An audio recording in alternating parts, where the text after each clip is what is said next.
Hello story listeners. ఈరోజు మీకోసం ఒక చిన్న కథని చెప్పాలనుకుంటున్నా. పుస్తకాల సంచితో నడుచుకుంటూ పాఠశాలకు వెళ్తున్న ఆనంద్ బడికి సమీపంలో చెట్టు కింద ఒక ముసలాయన కూర్చుని ఉన్నాడు.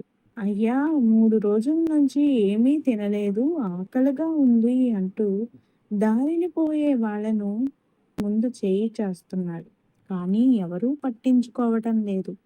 అది చూసిన ఆనంద్ అతడి ఎదుట నిల్చున్నాడు.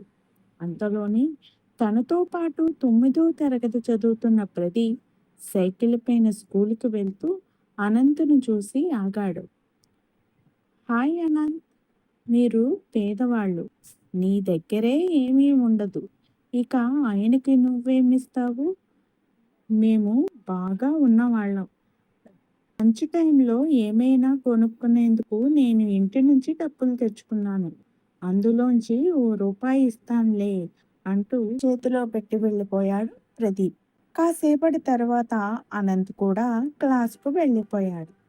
ఆ రోజు లంచ్ బ్రేక్లో పిల్లలందరూ భోజనం చేస్తున్నారు. ఓ పక్కన కూర్చున్న అనంత్ దగ్గరకు ప్రదీప్ వచ్చి, ఏంటా అన్నం తినడం లేదు అని అడిగాడు. వాడు తన లంచ్ బాక్సును స్కూలుకు వచ్చే దారిలో ఆకలిగా కనిపించిన ఒక ముసలాయనకు ఇచ్చేశాడట. తక్కుని చెప్పాడు మరో విద్యార్థి రవి. మరి ఇప్పుడు నీకు అన్నం ఎలా అని అడిగాడు ప్రదీప్. ఒక్క పూటే కదా, పర్వాలేదులే.